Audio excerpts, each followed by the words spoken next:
Welcome back. And now it's time for our press review for today. It's a pleasure to have with us our dear guest, Dr. Walay Sharif. She's assistant teacher of political marketing. Good morning and welcome to the show. Let's take a look at the main headlines of our day, starting with Al Ahram newspaper. The president discusses measures taken to counter sexual harassment. 5 minister posts will go to women leading positions for the youth. Some more details. President Abdel Fattah al-Sisi met Prime Minister Ibrahim Mahlab to discuss the latest measures taken by the government to counter the phenomenon of sexual harassment. Presidential spokesperson Ambassador Ihab Badawi said that Egypt has asked for a recent video showing a sexual assault victim in Cairo's Tahrir Square to be removed from the YouTube. Badawi explained that the demand comes at the request of both the victim and the President Abdel Fattah al-Sisi, who visited her in the hospital on Wednesday. And the meeting also tackled Egypt markets and food supply, especially during the holy month of Ramadan.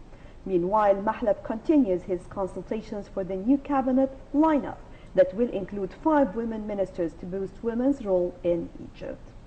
And before we proceed, still we have something else that is a little bit related from Egypt Independent.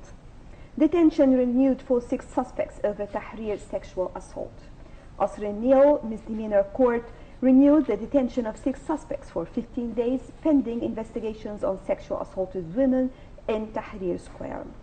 The assaults took place during celebrations on President Abdel Fattah al-Sisi's inauguration day, and this was the first day for the president. And I think many people, they were talking about that they meant to do it like this, just as a start for him. So first of all, how do you see it? You know, each time we talk about ethics and how to deal. Okay, before we proceed, let's check out this report. Okay. We'll be back to discuss it in more details.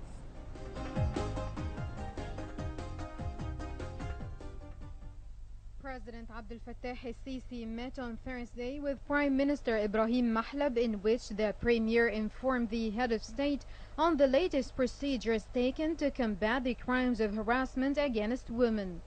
Earlier, Mahlab presided over a cabinet meeting attended by Ministers of Defense, Interior, Education, Social Solidarity and Endowments, and the Secretary General of the National Council of Women, as well as representatives of Al-Azhar and the Church. The meeting discussed ways to combat harassment and violence against women and ended with a decision to implement a lot of procedures, topping the list intensifying the security procedures in public squares and crowded areas, activating the laws concerned with the harassment and violence against women. The Interior Ministry formed a comprehensive security group to combat this crime, asking female officers to activate their role to achieve their aim, assigning the National Center for Social and Criminal Research to study the cases involved in such crimes to document the different motives behind them, increasing the advertising time to inform people with the National Council of Women's hotline to receive any complaints, and finally giving direct instructions to all public hospitals to receive and give the ultimate care to the victims of harassment. On another front, Mahlab continued his consultations to form the new cabinet lineup. Mahlab said that in his choice for the new cabinet, he would be keen to pick the most efficient ministers who would be able to help the country through this critical juncture. Welcome back. So how do you read the whole thing?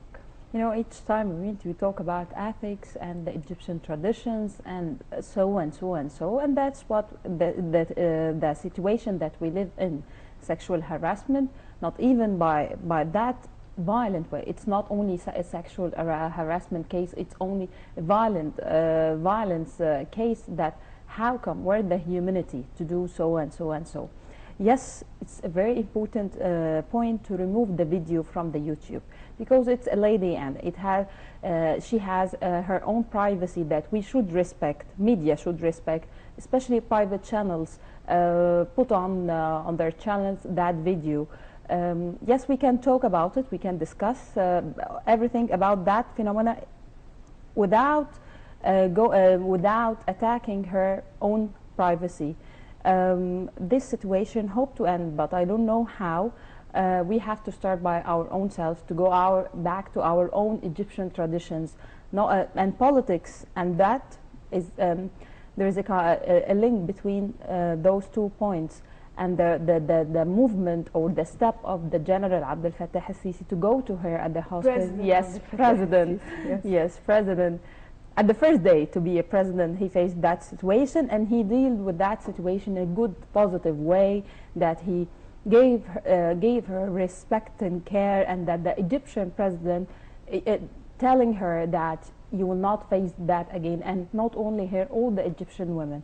So hope to overcome. The way this issue is handled right now, how do you feel about it? Because usually the problem is that we faced such harassment many different times before in different places across the country, and usually we talk about it for a couple of days and then we forget it, and another accident take place, and we ask a lot for new laws, how to apply it, or even to apply the existing law. But this time, how do you see the way it is handled? It's a serious action has been taken after that case. This time is different. There's a new president with the new rules, with the new applying law, especially in the street right now. We can see everywhere the streets, not only in that field, also how the situation of sexual harassment to be faced, to be under law. Also, I would like to tell you something that this case had a media coverage greater than others. And it was in public, I mean, yes, daily, more than 100 cases happen of sexual harassment, but this case especially has got a high media coverage, that we should took an action like the good, great action of the President Abdel Fattah al-Sisi took, to go to her and to give her back her respect. So I think it's a good step. It's not only a good step, it's a good, respectable step, telling all those disorder or people who even mentally have sexual harassment, to think before they do anything. And I think also we need something regarding the law. Yes. Especially sometimes when you consider youth under 18, for example, like children, so you cannot deal with them. A lot of things that we need to change in this respect. You know, media or our films and programs have an effect on those youth, especially like the films of the films of Subki. For example, they learn the young children how to deal. And Rahma is sitting over there. Yes, this is her. This is always has been the point, talking about what we put on TV, and this is something very important, because you are at home, you're not moving on to the cinema, you can watch this at home. What are we teaching our children? This is not Egypt. What we see through Subki movies, this is not Egypt. Yes, it's not our own traditions. Watch the old films, our old precious films, and nowadays films. Now they teach our children how to hold a knife and dance even with it. How to harass women. How to talk in a local bad way. Everything negative, especially Subki films. Keen on, I don't know, does he keen on learning our children those ethics? I can call that ethics. It's those films have a great effect on youth generation, especially. Right, let me move on to another headline. Moving on to Al-Wafd newspaper. Sisi to meet a high-ranking British delegation on Friday. More details. President Abdel Fattah al-Sisi is due to meet a high-ranking British delegation while visiting Egypt on Friday. The delegation will comprise 18 members from the House of Commons and House of Lords, among them members of the Conservatives and Labour parties, in addition to Liberals and Democrats, in order to discuss Egypt-Britain mutual relations. The delegation will also hold a series of meetings with Egyptian top officials during its 2-day visit. It's a kind of a cooperation, and it's official meetings, and I'm very optimistic that the coming period of time we will see a real change in actions, not only words like so. Right, and it's important right now to start some new relations with Yes. the whole world, not only here in the region, I believe. And the whole world is ready for that cooperation and relation, even by coming at the day, inauguration day of the President Abdel Fattah al-Sisi. So they show that they are ready for real cooperation, and it will be. Right on from Al Wafd newspaper, Al Azhar Grand Imam speaks at World Cup ceremony. Grand Sheikh of Al Azhar Ahmad Al Tayyib delivered a speech at Brazil's World Cup opening ceremony after receiving an invitation from the Brazilian president to give a speech on peace to the world. Al Tayyib said that his message to the celebrating crowds is the same of that of Islam to all people for 15 centuries, saying that all people are equal, regardless of their home or time.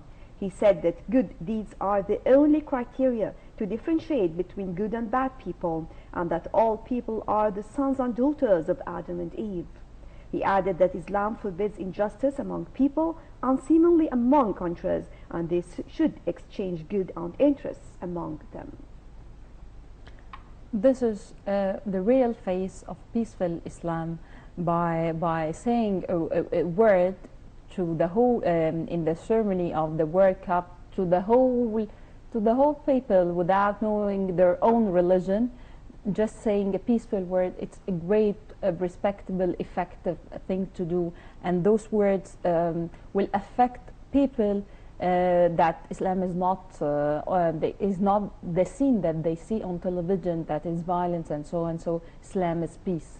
And let me say, putting the right person in the right place, back to Al Azhar position and the role it has to play, because unfortunately during the past period